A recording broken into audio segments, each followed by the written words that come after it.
थोंजों नोगोद 5 लाख रांनि अनसुंथाइ कुणाल बर'निसिम। रोंगौथि गोनां फरायसाफोरनि सायाव गोख्रों नोजोर बिटिसिनि गाहाय हाग्रामा महिलारिनि। आईआईटी हायद्राबादाव मुं थिसननो मासि मोननाय रां गैयै नखराव हाग्रामा महिलारिनि अनसुंथाइ।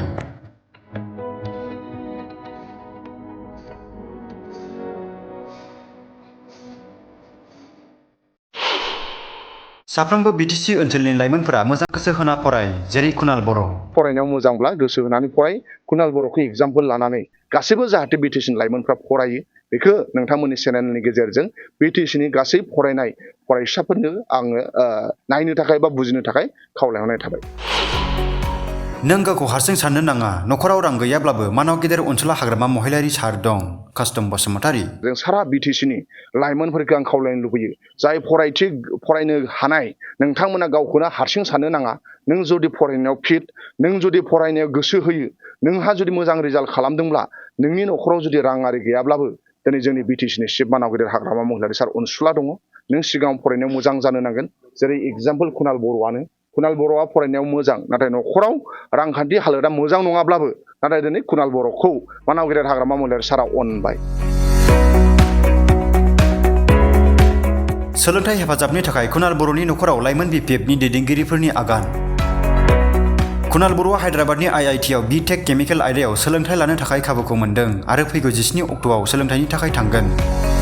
उदालगुरि जिल्ला 32 नं खालेंदुवार बियाबनि सिङाव थानाय खान्थालगुरि गामिनि जादु बर' आरो रिया बर'नि आंगो फिसाज्ला कुणाल बर'आ सोलोंसालिनि एन्ट्रेन्स आनजादाव उथ्रिसारनानै रांखावरिनि आंखालाव मुं थिसननो गोब्राब जानानै दंमोन।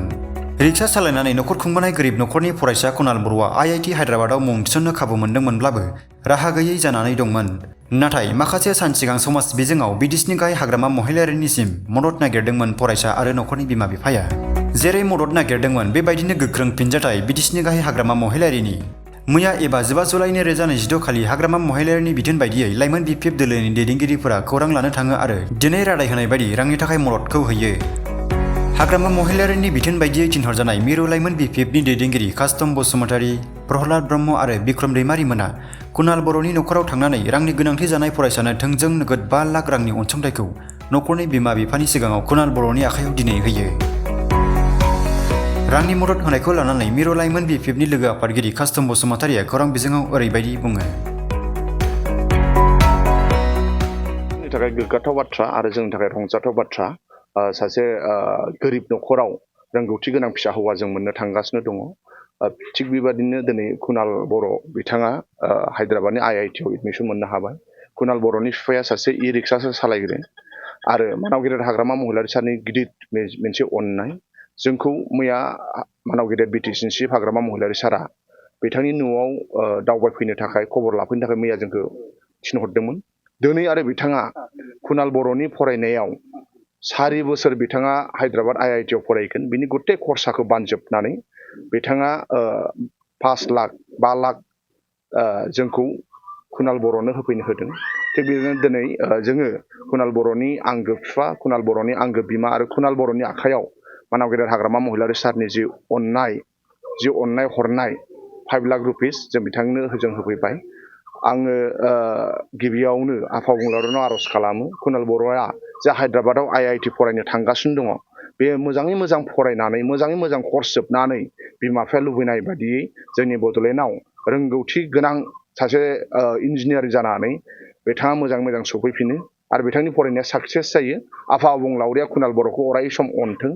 मानाव गेदेर हाग्रामा महिलारियाबो बिराद मोनसे आसा लानानै गोरिबनि नखरावबो एसेबां रोंगौथि गोनां जोंहा सासे फिसा हौवा जोनोम जायो आरो बिथांनि बे फरायनाया जे मानाव गेदेर हाग्रामा महिलारि सारनि अननाय मोनामोनब्ला आसखान्दा जानो थांगासिनो दं, बेखौ मानाव गेदेर बिटिसिनि चिफ हाग्रामा महिलारि सारा मिथिगौ आरो बिनि थाखायनो मानाव गेदेर हाग्रामा महिलारि सारा बे कुणाल बर'नो गावनि फरायनायाव साक्सेस जानांगौनि थाखाय दिनै 5 लाख रां हरदों आरो बिनि थाखाय जों मानाव गेदेर हाग्रामा महिलारि सारखौबो लाइमोन बिपिएफनि जानानै साबायखर बावगोन।